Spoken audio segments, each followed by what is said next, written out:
एक दिन मैं कानपुर रेलवे स्टेशन पर उतरा था, एक व्याख्यान देने के लिए गया था। तो रेलवे स्टेशन के बाहर निकला तो वहां चाय की कुछ दुकानें हैं। तो एक चाय की दुकान के सामने से मैं गुजर रहा था, मेरा अचानक से मोबाइल फोन बज गया। मैंने रुक के उस मोबाइल फोन को सुनना शुरू किया। तो एक कान से मैं मोबाइल फोन सुन रहा था, दूसरे कान से एक चाय की दुकान पर एक माँ और एक उसकी बेटी आपस में बातें कर रहे थे। थोड़ी देर के बाद मेरा फोन बंद हो गया और मैंने ध्यान से उनकी बात सुनी तो उनकी बात का एक ही विषय था। बेटी अपनी माँ से पूछ रही थी, हम इतने गरीब क्यों हैं?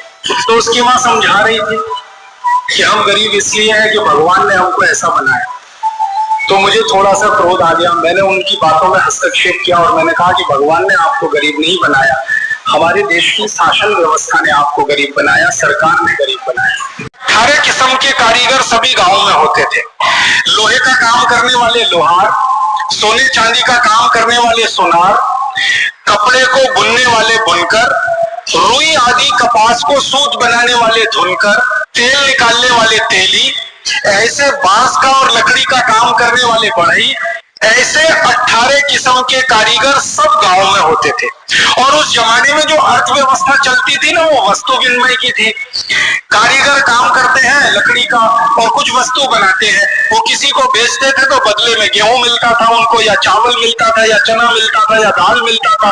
तो कारीगर के पास अगर 1 एकड़ भी जमीन नहीं है तो भी उसकी जिंदगी चलती थी, क्योंकि वो लकड़ी का कुछ भी बना के बेचेगा, घर की जरूरत का मिल जाएगा, कपड़ा उसको घर की जरूरत का मिल जाएगा।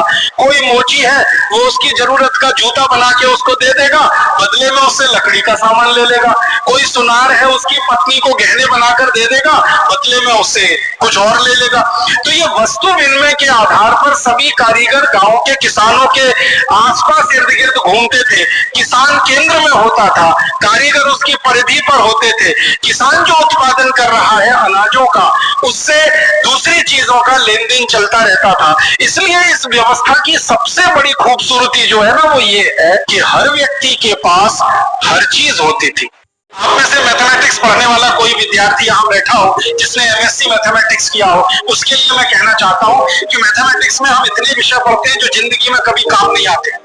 डिफरेंशियल कैलकुलस पढ़ते हैं, इंटीग्रल कैलकुलस पढ़ते हैं, स्टैटिस्टिक्स पढ़ते हैं, स्टैटिक्स पढ़ते हैं, डायनामिक्स पढ़ते हैं, सब रद्दी और एकदम बेकार। मैंने डायनामिक्स पढ़ा, मैंने स्टैटिस्टिक्स पढ़ा, मैंने इंटीग्रल कैलकुलस, मैंने डिफरेंशियल कैलकुलस पढ़ा, आज तक मेरी जिंदगी में एक बार भी काम नहीं आया। तो मैं मेरे गणित के अध्यापकों को कभी मिलता हूँ, आपने मुझे सब क्यों पढ़ाया? तो मेरे अध्यापक कहते हैं हमको किसी ने पढ़ाया, हमने तुमको पढ़ा दिया। और मीडिया फसाद चल रहा है ये स्टेज पे।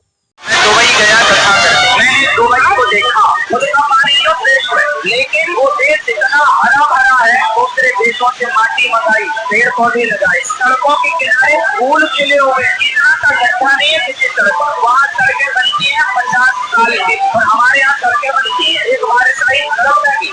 सोचिए इतने बड़े देश में क्राइम जीरो है, चोरी नहीं होती। सोने की दुकान खोल के चला जाए कोई चुराने वाला। और हमारे यहाँ तो तुम कथा सुनने आई हो, चप्पल उतारो, तुम्हारी चप्पल गायब हो जाएगी।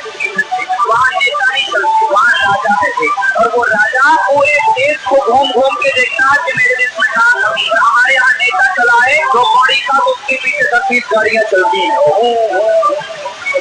वो अपनी लाल अक्षर में खर्चा करता, उससे क्या मतलब कि तुम्हारे देश में कहाँ पानी बह रहा, कहाँ बाढ़ आ रही है। नाला साफ होता है, जहाँ खोल के चले जाते हैं, उसका कोई दूर नहीं करता।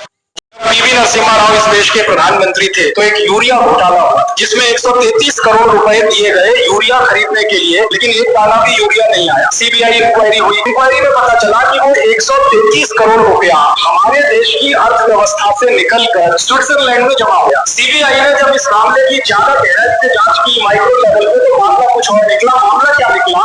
33 करोड़ रुपए का जो पेमेंट हुआ वो नरसिम्हा राव के बेटे को हुआ, उनके खाते में जमा हुआ, और उनका खाता स्विट्जरलैंड की बैंकों में। तो पैसा वहां चला गया। फिर उसी समय भारत के कुछ जागरूक लोगों ने सुप्रीम कोर्ट में एक मुकदमा दाखिल किया। सुप्रीम कोर्ट ने 15 दिन में नोटिस इशू किया और सरकार को कहा कि ये जितना पैसा 133 करोड़ है, या तो इसका यूरिया लेके आ जाओ या ये पैसा वापस ले। ये देश की संपत्ति है, ये मजाक नहीं है। सुप्रीम कोर्ट ने एक टीम बनाई, कुछ अधिकारी सुप्रीम कोर्ट के फैसले को लेकर स्विट्जरलैंड गए, और आपको सुनकर हैरानी होगी, जजमेंट आने के 21 दिन के भीतर 133 करोड़ रुपए वापस आ गया। और नरसिम्हा राव के जिस बेटे के खाते में ये पैसा गया था, उसको सुप्रीम कोर्ट ने जेल भेज दिया। वो आज भी जेल में सड़ रहा है।